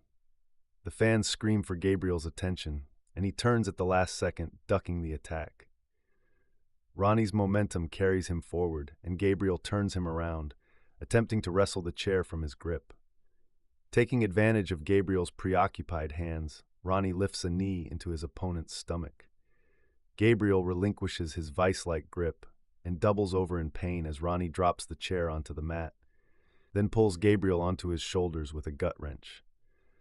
Ronnie stalls for several seconds before simultaneously kicking his legs out from under him and flipping Gabriel into a facebuster, planting Gabriel's face firmly onto the chair. A small number of fans begin a "holy shit" chant at the beautifully executed maneuver they had witnessed while Ronnie stomps on Gabriel's knee several times before locking in a modified Indian deathlock. Ronnie leans back, looking to apply as much pressure as possible, but to his dismay, the official is only starting to come to his senses. He lets go and goes over to pull him to his feet, but turns back to Gabriel back on his feet. Jessica Carr. What? Is this a soap opera or something? Gabriel throws a few left hands at Ronnie's head. Ronnie looks groggy as he's drop-kicked by Gabriel. Victoria Hill. He's taken the big man down. Shut up. Gabriel rolls up Ronnie as the referee comes to his senses. 1, 2, 2.5. Ronnie manages to throw up his shoulder and push Gabriel off. He kicks the ropes as he shouts at Gabriel. Victoria Hill doesn't seem to be a happy chap. Jessica Carr. Would you be if you had been taken off your feet like that? Victoria Hill. What? Jessica Carr. Oh, just shut up for once. Ronnie charges Gabriel and hits him with a big-time DDT, knocking Gabriel's face directly into the canvas. He grabs the feet and goes for the pin. 1, 2. Kick out! Finn rolls into the ring and starts kicking Gabriel. The referee tries to get him out of the ring, but Finn pushes him away. Jessica Carr, you can't do that to the referee. The referee calls for the bell. Jessica Carr, the referee has called it. Gabriel wins because Finn has got little Ronnie disqualified. Marcela Sancho, the referee has disqualified little Ronnie. The winner of this matchup, Gabriel Tuck. Finn pulls Gabriel up and whips him into the corner. Little Ronnie charges in and lands an avalanche on Gabriel, squashing him in the corner. Victoria Hill, anyone got a spatula? Natalia is clapping her hands at the top of the rampway. Suddenly there is a cheer as Monster Mammoth and Mad Morales come charging down towards the ring. Finn spots them and motions to little Ronnie, and they both roll out of the ring. Victoria Hill, the War Dogs don't want any of them. The camera follows the war dogs as they're chased to the backstage area. As the camera follows, the war dogs all close every door and pull things in the way of the pursuing homicide gang. Eventually, they get to the parking area and all climb into one of the cars there. They get the car started and pull out, leaving quite a bit of rubber behind as they do. The homicide gang almost gets up to them before they disappear out of the parking garage. The duo start to walk back into the arena proper until Mammoth calls them over to him. He starts to cut a promo. Monster Mammoth raises his fists, boxing in the air. He takes a step forward and jabs towards the camera. Another step and his massive fists fly quickly, a sign of his recent training to increase his overall attributes. His focus is clear in his eyes and behind his mask. There would be 4 other opponents tonight, but only one of them would be who he wanted to see drive before him. Monster Mammoth Lanza. As he whispers this name and continues shadowboxing, Morales steps into frame, leaning casually against the wall with his Elite X championship draped over his shoulder. He smirks, watching Mammoth's intensity before speaking up, his voice dripping with confidence. Mad Morales. That's what I'm talking about. You see that? You see the focus, the power? These fools think they're walking into just another match, but they don't know what's coming. 4 opponents? Nah, it might as well be none, because once Mammoth steps in there, it's game over. Ain't nobody ready for the storm you're about to bring. You've been putting in the work, and tonight, you're going to collect your receipts and let them all know what it's like to get run down by a real beast. This is your time, Mammoth. Take it. Mammoth stops in his tracks to lift his arms up, flexing for the camera that follows him, and he points to Mad Morales. Monster Mammoth, you, my brother, in blood, in sacrifice, in wrestling. You have won your title and claimed a seat as one of the greatest in CWF today, in all of CWF history. Mammoth laughs as his arms come down. Monster Mammoth. That is why tonight I will ascend. Tonight I will prove to the freaks of the night that we do not live only in darkness. Tonight I will show all 4 of the wretches in that ring what it means to wrestle at the top level, what it means to be the peak of freak. Morales nods, an almost proud grin spreading across his face as he steps forward, clapping a hand on Mammoth's shoulder. Mad Morales, that's the fire, bro. That's what I've always known was inside you. Tonight, those 4 fools are going to learn what it means to step into the ring with the peak of freak, with the man who doesn't just walk through chaos, he thrives in it. You're going to tear through every last one of them, and when it's done, there ain't going to be any doubt who stands at the top. We're taking over this whole damn company, piece by piece. Morales pauses, his expression darkening as he adjusts the championship on his shoulder. Mad Morales, and after we finish this chapter, we got unfinished business. Frank Windsor and his pack of mutts, the War Dogs. They think they can sneak us after I went to war with Father Nathan? Nah, man, that's not how this story ends. They want to make it personal. We're going to make sure they regret every second of it. They picked the wrong time, the wrong champion, and especially the wrong freaks to mess with. Vengeance is coming, and when it hits, it's going to hit harder than any powerbomb or spear they could ever throw. He smirks, glancing at Mammoth. Mad Morales, you ready for that, brother? 'Cause I know I am. Mammoth nods. Monster Mammoth. Born ready. When we're done, they'll be crawling back to the doghouse with their tail between their legs. No one gets the jump on us. No one. Mammoth shouts again. Monster Mammoth. They'll see. They think because we're deranged that we can't recognize what is in front of us, that I have no mind. They will find out how sharp my mind is when I cut them on it. You defied gravity and logic to become a champion. All they can see is that we are wasteful. When I lay waste to their bodies, their careers, then we'll see about wasteful. Mammoth points towards the entrance to the ring. Monster Mammoth, the next time you see me, I'll be coming out from at exit with a title belt around my waist. No matter if they bark, pray, or bite, dog, priest, or worthless, bastards. He approaches the camera and does his signature move, gripping both sides of it to bring it in close to his face. Monster Mammoth, Miguel Lanza, then the Dog Pound, then Frank Windsor.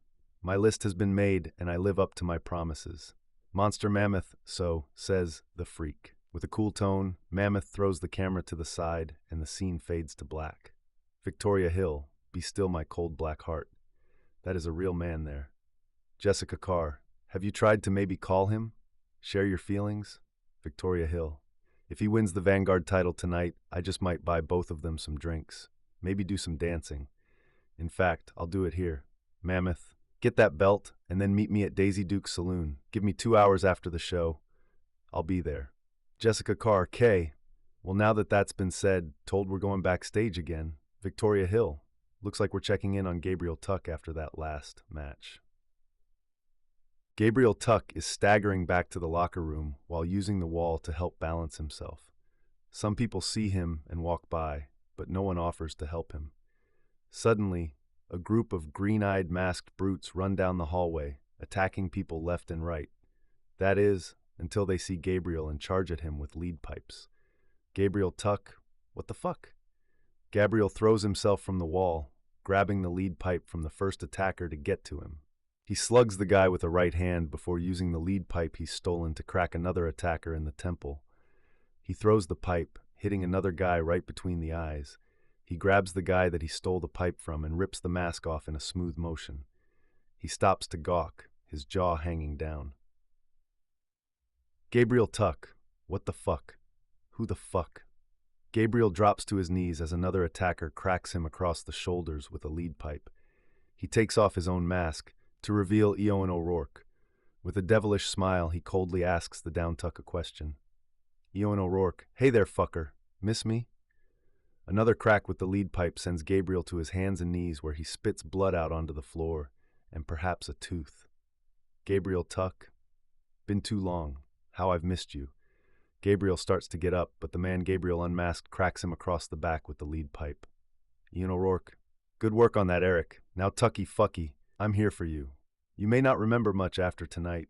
Ewan raises the lead pipe up with both hands with evil intent in his eyes.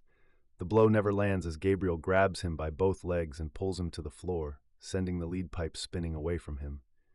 Ewan O'Rourke, you fucker. Get him, lads. Ash! Gabriel gets a few punches in, but is struck from behind. The numbers game proves to be too much until Yukio Kushinaga McClancy storms in with a squad of security to get between Ewan and his crew and Gabriel to keep them off of him. Ewan O'Rourke, let them go. Let them go, fellas.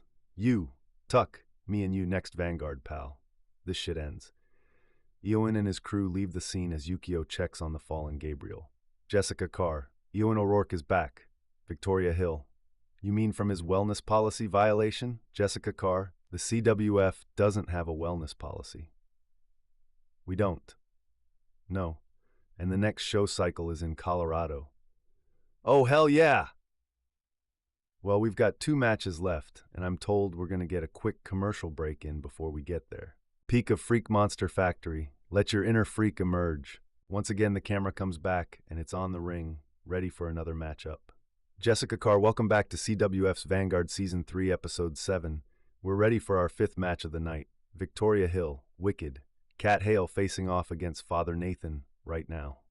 Marcela Sancho. The following contest is scheduled for 1 fall and is a 4WW Tempest non-title match, featuring first the challenger, hailing from Dublin, Ireland. He is Father Nathan O'Connell. The lights around the arena go dark, and a mist begins to form around the entryway and down the ramp.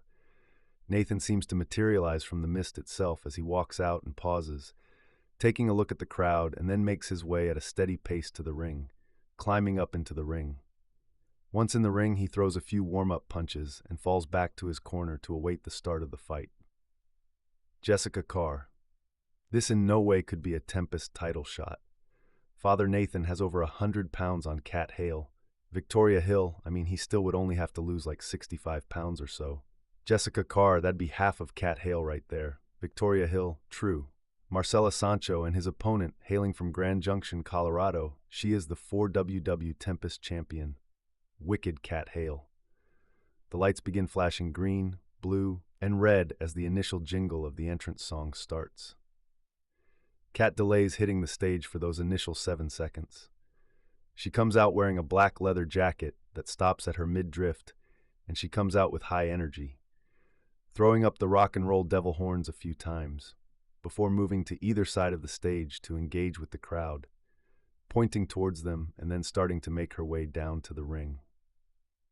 She'll continue interacting with fans near the ramp, high-fiving and occasionally pausing to throw up devil horns with other members of the audience. She makes her way to the south side of the ring, jumps onto the apron, and throws her hands out to either side to pose for the audience. Then, slipping under the middle rope, moves to the opposite end of the ring.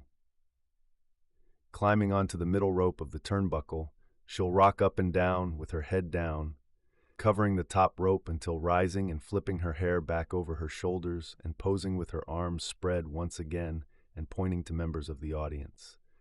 At last, she'll step down and strip off her jacket, hand it off the stagehand before sitting on the top turnbuckle to wait for the bell to be sounded to start the match. Jessica Carr. Kat Hale tried to talk Zolothak down early in the night, but it didn't go over well.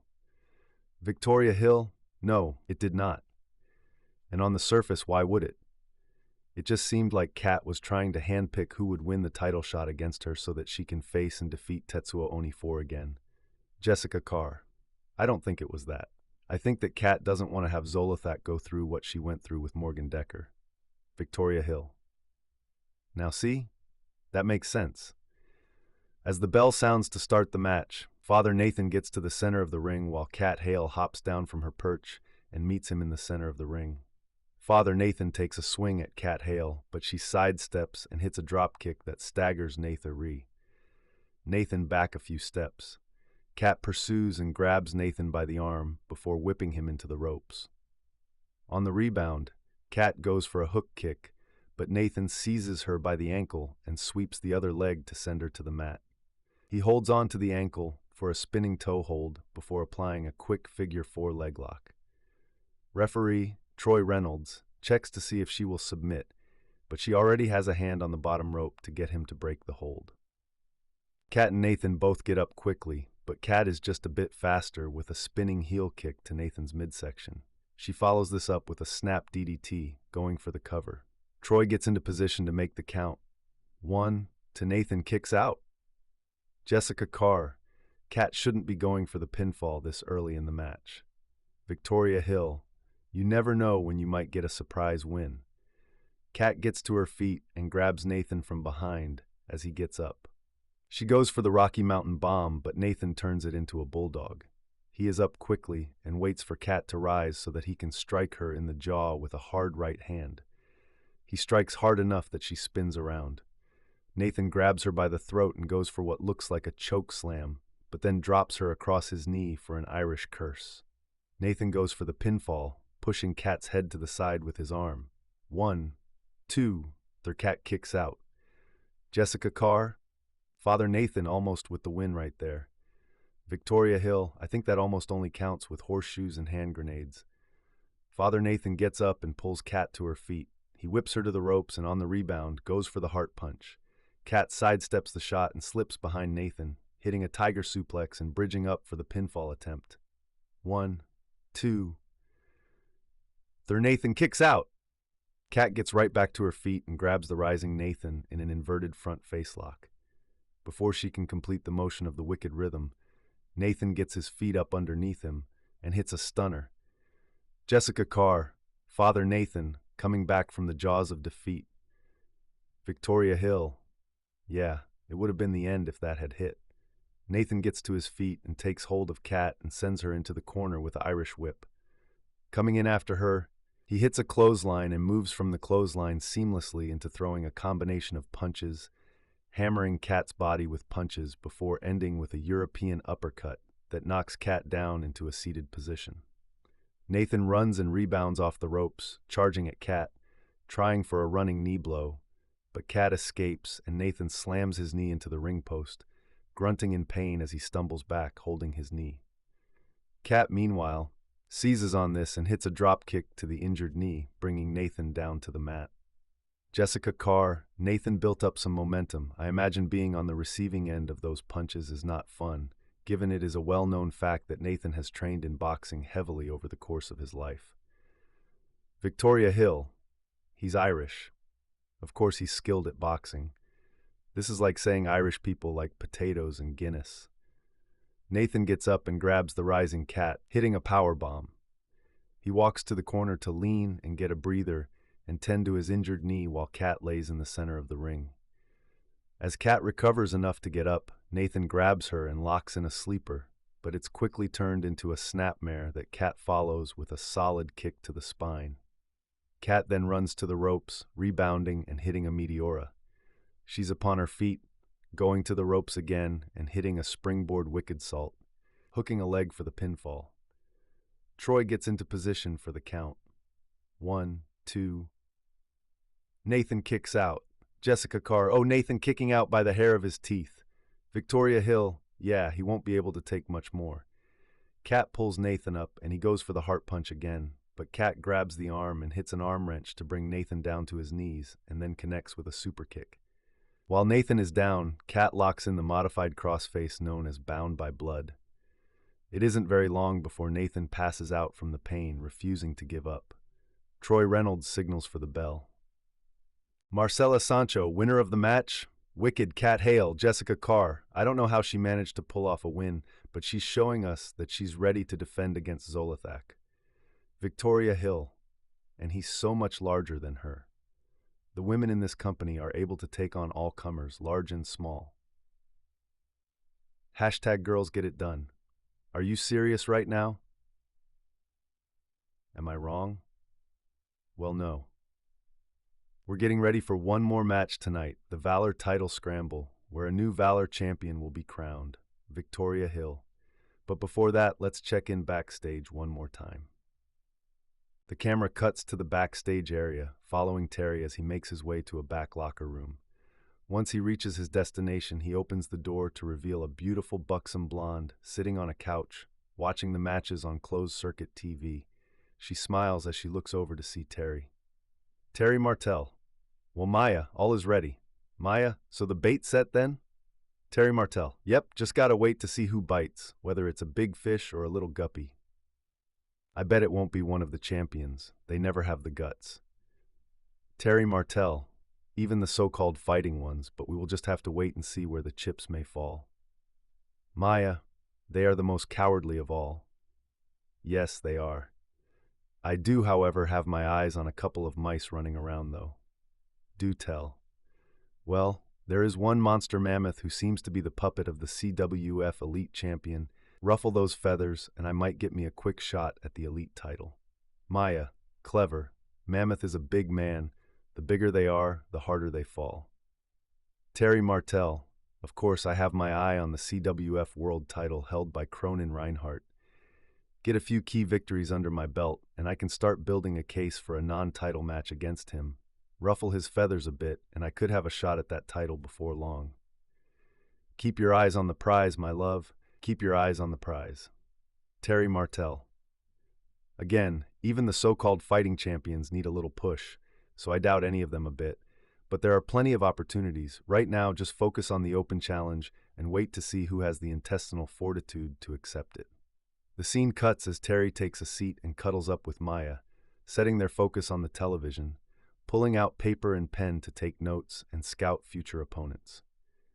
Jessica Carr. Well, strong words there. I wonder who will take Mr. Martell up on his challenge for next show cycle. Victoria Hill. Well, I hope he understands that other people have booking rights as well. I'm sure Valora Salinas would book him against whomever she wants to. Jessica Carr. Well, that's true. Victoria Hill. Now let's get to the Valor title scramble and... My man! I want to dance with a mammoth at Daisy Dukes tonight. What's this? The camera cuts backstage and we see Justin Wingate getting ready for his match.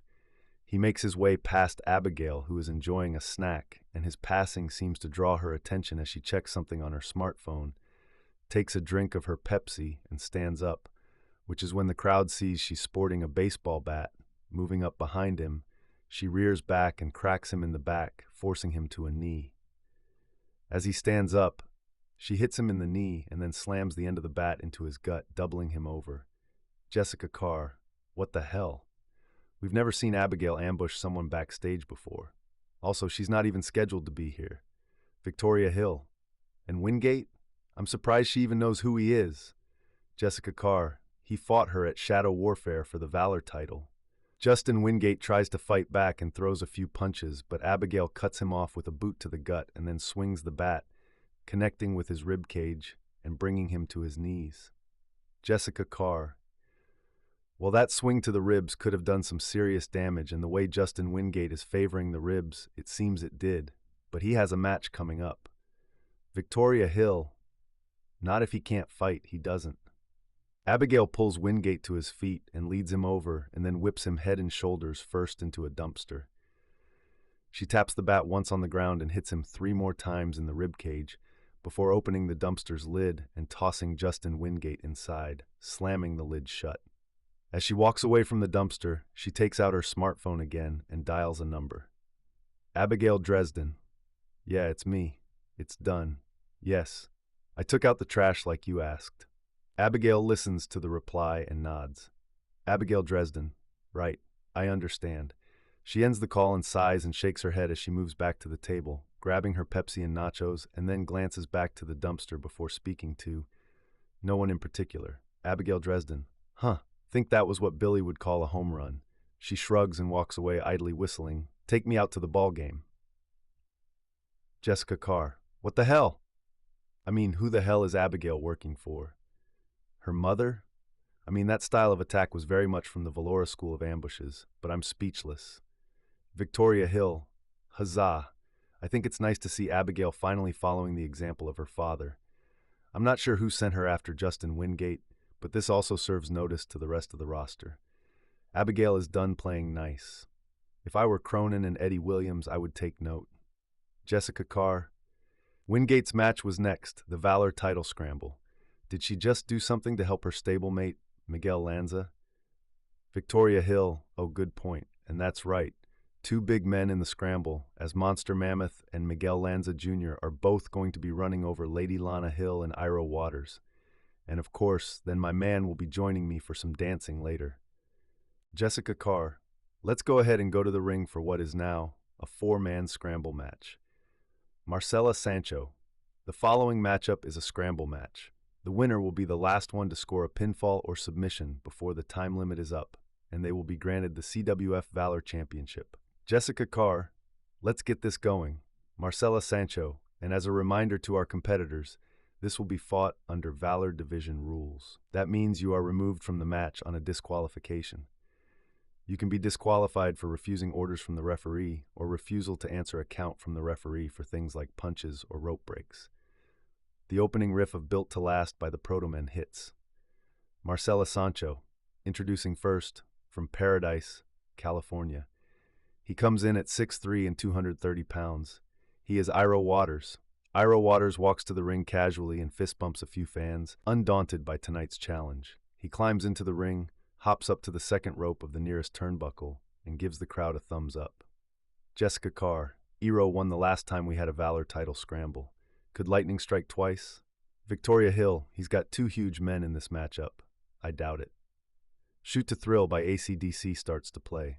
Marcela Sancho, and next, she hails from Lundong, England. She comes in at 5'7" and 130 pounds. She is Lady Lana Hill. Lana comes out and makes her way to the ring. She leaps up to the ring apron and then climbs up to the turnbuckle from the outside and starts to play up for the crowd a bit. Jessica Carr. She got destroyed on last Vanguard by Monster Mammoth down in the boiler room of that arena. You have to wonder if she is ready for this match with him and Miguel Lanza both in it. Marcela Sancho. And next, coming in at 6'10" and 340 pounds, he hails from Patilas, Puerto Rico. This is the Dreadnought, Miguel Lanza Jr. As Disturbs Won't Back Down starts to play over the arena's PA system, the big man from Puerto Rico walks out. He raises up his left hand in a fist as he stands there one moment to take in whatever the crowd's reaction may be tonight. Once he's ready, he makes his way down to the ring, occasionally giving the fans what is a very high five for them. Once he gets to the ring, he reaches up and pulls himself to the apron via pulling the top rope. He then enters, stepping over the ropes, and starts to get ready for this matchup. He offers a fist bump to Iro Waters, who takes it before the next announcement starts. Korn's Freak on a Leash starts to play. Monster Mammoth comes out from backstage, tearing off a propped-up curtain from the walkway. putting it over his head, covering his eyes, and standing under a purple light on the stage for 15 seconds. He rolls his neck eerily from side to side before ripping off the curtain and throwing it into the crowd. He points to himself while walking down the ramp, pointing his thumbs at himself and gesturing to his person. Marcelo Sancho, and our final competitor, hailing from Detroit, Michigan. He comes in at 6'6" and 357 pounds. This is the peak of freak monster Mammoth. Tonight, Mammoth is a bit toned down. He points towards Miguel Lanza and motions with his thumb across his throat. Once he gets to the steps, he climbs up to the apron. He wipes his boots, then also climbs in over the top rope. He soaks in the crowd's reaction, every boo being music to his ears. Jessica Carr, a bit toned down on his usual entrance here. Victoria Hill. Well, one thing that has been pointed out here is that Monster Mammoth has spent most of his time in the CWF so far pushing his hardcore tendencies. But this is for the Valor title, so it's under Pure Wrestling or Valor Division rules. Marcelo Sancho. Your referee for this matchup, Ashley Beaton. The referee, Ashley Beaton, holds up the currently vacant Valor Championship belt and then hands it to a ringside attendant. She gives a moment to give a flight attendant-style rundown for the 4 competitors on the rules. She then signals that since there are 4 people, she'd like them all to go to a unique corner each. Jessica Carr. Ashley Beaton putting down the rules and trying to make sure things are followed tonight. Victoria Hill. As much as I hate to say it, she's gotten in trouble before, and we have my man, Monster Mammoth, in here tonight. So she's making sure she won't get in trouble if he slips into his hardcore mode. Once they all do that, she calls for the bell. Ding! Ding! Mammoth breaks into a run, heading for Miguel Lanza, right off the bell ring. Lanza seems to have expected that after how many times Mammoth has mentioned him. Mammoth pushes him back into that corner, but Lanza reaches down and locks his arms around the big guy's middle. Victoria Hill, and my man on the warpath already. Ira Waters runs in and catches Lanza with a double axe handle to his back. Lanza breaks the hold on Mammoth and manages to get a flat palm to Waters' chest, pushing him back. Lana doesn't hesitate. She hits the ropes and catches Waters with a springboard into a seat sent into the middle of the ring. She gets back up and heads for a corner. Jessica Carr. And the action gets started in this one. Mammoth clasps Lanza around the waist and lifts him up. He takes a couple of steps back and then snaps over in a huge belly-to-belly that slams the huge Miguel Lanza down onto Iro Waters' chest. He rolls off quickly. Lana signals to the crowd and comes off with a shooting start press. Lanza rolls off the other direction before she lands down hard onto Iro Waters. Mammoth quickly gets up and heads over to Lanza. Victoria Hill. I wonder if we have some backstage deals going on here tonight. Jessica Carr, what do you mean? Lana hooks Waters' leg and goes for a pinfall. Beaton slides into place to get the count. 1, 2, 3. Waters gets his shoulder up just a millisecond too late. Marcelo Sancho, Lady Lana has scored a pinfall. Victoria Hill, well, I'll be. Right now, if this match was over, Lady Lana would have her first championship in the CWF. Jessica Carr, yes, and she's a great competitor and has been in the CWF for a year and a half now. Victoria Hill, I'm just saying, it's getting a bit cold in here. Jessica Carr, Victoria Hill, never mind. Lana gets up and celebrates a bit. Mammoth pulls Lanza up to his feet the rest of the way. He hooks Lanza for a vertical suplex and tries to lift him up, but Lanza blocks it. He tries it again, and it's blocked again. Before Lanza can reverse it, he breaks and whips Lanza hard into the corner. He comes following in with a head of steam, but meets a back elbow. Lanza switches it around, shoving Mammoth to the corner.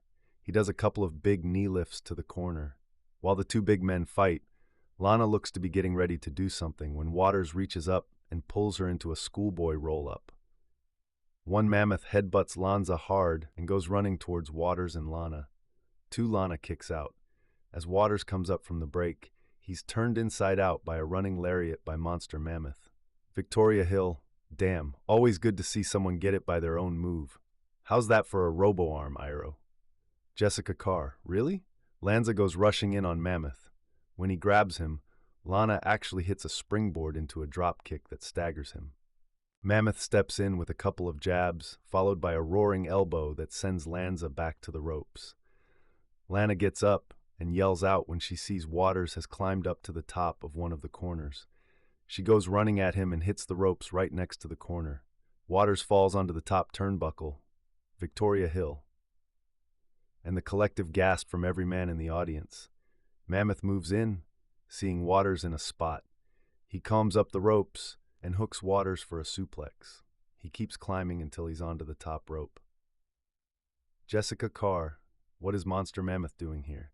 Victoria Hill, something that is going to hurt and hurt a lot. He comes off the top and slams Waters down hard with a superplex. He rolls and puts his hand on Waters' chest. 1, 2. Marcela Sancho, Monster Mammoth has scored a pinfall, Victoria Hill. And at that, Mammoth now just needs to make sure no one else gets a pinfall. And it's his! Mammoth starts to come up to his feet. Lana hits the ropes, going back and forth twice, waiting for Waters to come up, when she's suddenly taken down from the side with a huge spear by Miguel Lanza. Again, Ashley Beaton is right there. 1, 2, 3. Marcela Sancho, Miguel Lanza has scored a pinfall. Mammoth appears to get a burst of energy. He rushes over and grabs Lanza, pulling him up to his feet. He hooks him for a suplex and takes him vertical and holds it for a moment. Jessica Carr, holy shit, he's got the 6'8" Miguel Lanza vertical. Victoria Hill, did you actually just cuss? Jessica, oops, sorry mama, I didn't mean that. Before he can hit it, Ira Waters hits the ropes and plows into Mammoth's leg with a baseball slide lariat. Mammoth drops to one knee, and Lanza falls back down, also to one knee. Lanza switches it up for a butterfly pickup. He lifts Mammoth up and tries to lift him for a butterfly DDT. Jessica Carr, turnabout here. But what is Waters doing? Waters hits the ropes on the other side and comes right at the two giants. He runs into Mammoth as he's lifted up. This causes Mammoth to fall down across Lanza's chest. Mammoth quickly hooks the leg. 1, 2, Lanza kicks out. Waters hits the ropes and comes off. Mammoth pops up and catches him into a fireman's carry. He stands up, roto-8s, and then drops Waters back onto Lanza's chest before he can get up. Mammoth then climbs up on top of both men and tries for another pinfall. 1, 2, 3. Marcela Sancho, Monster Mammoth has scored a pinfall. Victoria Hill, and he's back on top. Jessica Carr, Monster Mammoth is driven tonight, and we've not seen any hints of any hardcore moves, not even looking under the ring for anything. Mammoth gets up and appears to be looking for Lady Lana. Lana appears to have slid out onto the apron to recover from the spear from Miguel Lanza a bit before. Mammoth doesn't move to attack. Instead, he moves and pulls Waters off of Lanza. He picks him up and whips him hard into the corner. Waters seems to crumple in the corner. Victoria Hill, that's two of them who appear to be out on their feet. Jessica Carr, Waters is sitting down and Lana is laying there right now. Ashley Beaton comes over to Lana and checks on her. Before she can start to count, Lana slides back into the ring and then starts to use the ropes to climb back up to her feet. Jessica Carr, and Lana doesn't even bother with any of a possible 10 count to get up. Mammoth gets into position as Lanza starts to come up to his feet. As soon as he's up to one knee, Mammoth grabs him and tries to put him into a Cobra Clutch-style sleeper hold. Lanza starts to flop around like a fish in the hold, trying to get out of it. Jessica Carr, now that is the last thing I expected from Monster Mammoth. Victoria Hill, hey, he's almost got it locked in. Jessica Carr, he doesn't even need to do this, he's got the last pinfall. Victoria Hill, doesn't mean you sit on your ass and let someone else get a pinfall in the meantime. Lanza looks to be losing consciousness a bit. Beaton comes in to check first that it's not a choke. She nods that it's good. When she goes to check if Lanza is still in it, he keeps his hand up. Mammoth yells out and tries to reposition, but Lanza takes a slight step back and then rolls his upper body forward, throwing Mammoth over his body with an almost judo-like throw. Jessica Carr, you know he learned that one from Tetsuo Oni. Victoria Hill, or just from the school they both went to. Mammoth rolls with the impact and comes up quickly. As he does, the sight of Lana starting to climb a turnbuckle can be seen. Mammoth rushes in on Lanza and tries to hook him into a double chicken wing. He lifts him up and tries to hold him there. Lanza yells out with the pain of the hold. Jessica Carr, Looks like the CWF has a new Captain Ahab. Victoria Hill. What? Jessica Carr. How bad Mammoth wants to take down Miguel Lanza. Victoria Hill. Well, he pinned him just a couple of minutes ago. That makes them both 1-1 after the Conquest Chaos matchup last Vanguard. Jessica Carr. So he wants to break the tie, and quickly. Lanza kicks his feet enough to actually get a back shot to Mammoth's stomach. When he's back on his feet, Lanza bends and lunges forward, heading for the ropes. As soon as he's there, Baton is there to start a count. 1, 2, 3, 4. Mammoth releases the hold to prevent the 5-count disqualification. Jessica Carr and Monster Mammoth keeps following the rules here. Victoria Hill, you sound surprised? Mammoth grabs Lanza as he comes off the ropes. He delivers a couple of jabs and then goes for a back elbow, but Lanza ducks under that and takes him over with an inverted exploder suplex that plants Mammoth face first. Lanza lays there for a moment. Jessica Carr, desperation move by the Dreadnought here. We have to admit that so far Mammoth has had his number here tonight. Victoria Hill, not enough if you ask Monster Mammoth. Beaton checks both men and looks to be about to start a 10 count on them, but both start to roll over and get to their knees.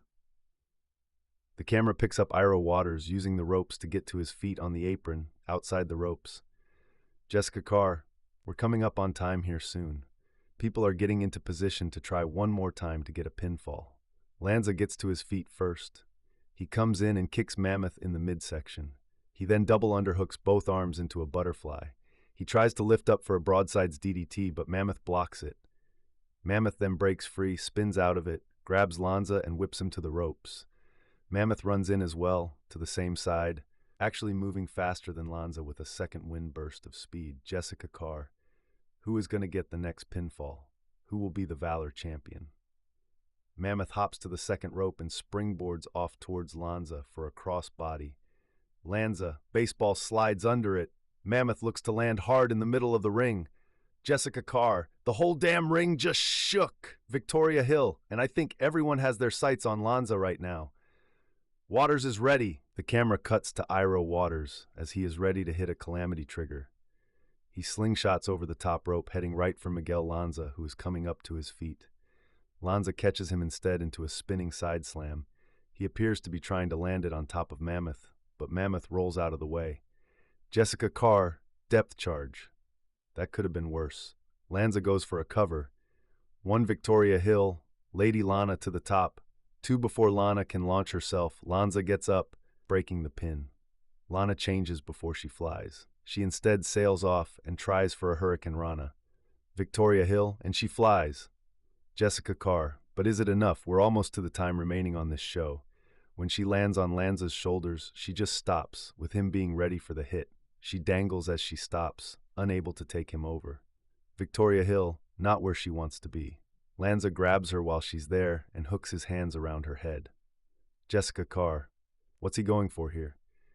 He folds her in half in that powerbomb position and then takes her over into a bridging Phoenix suplex. He tries for the pinfall again. Jessica Carr and Lana gets to rig for collision. 1, 2, Mammoth scrambles over and drops a huge elbow across the bridging Miguel Lanza, breaking the hold. Victoria Hill, Monster Mammoth just stopped the pinfall. Lana scrambles to her feet as Mammoth gets up. She runs to the ropes and bounces off and runs into a lift by Monster Mammoth. She lands on Lanza with a double knee Meteora from about 12 feet in the air.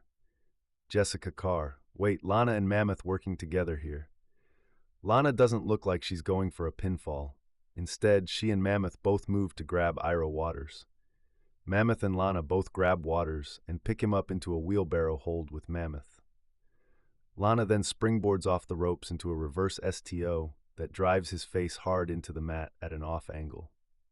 As Lana stands up, the bell suddenly rings. Ding, ding, ding. Victoria Hill, the time expired. Jessica Carr, who had the last pinfall? Victoria Hill, my main man Monster Mammoth did. I'm going dancing tonight. If he's up for it, that is. Not sure he's into the older ladies, of course. I am a MILF. Jessica Carr, a what? Don't worry, let Marcella do the honoraries. Marcella Sancho, the time has expired for this scramble match. The last person to score a pinfall or submission is now the CWF Valor champion. If they successfully defend the title 5 times after this, they will win the prize of being able to challenge for any CWF title. And your winner and new Valor champion is the Peak of Freak Monster Mammoth. Ashley Beaton gets the Valor Championship belt from the ring attendant and then brings it to Monster Mammoth. Lady Lana claps as Beaton then raises his hand up. Jessica Carr, now both members of the Homicide Gang have titles. Mad Morales is our Elite Champion, and Monster Mammoth is our Valor Champion. Victoria Hill. But what was with Lana and him at the end? Inquiring minds want to know. Jessica Carr, and hopefully we will find out soon, as if that's the end of the match, that means we are out of time. Victoria Hill, tune into Warzone, where we will have some huge matches. Abby Dresden in a non-title match against Cronin Reinhardt. Rob Riot in a non-title match against D, Kara Reinhardt and Trelisa Peralt to determine an elite title contender. And much more.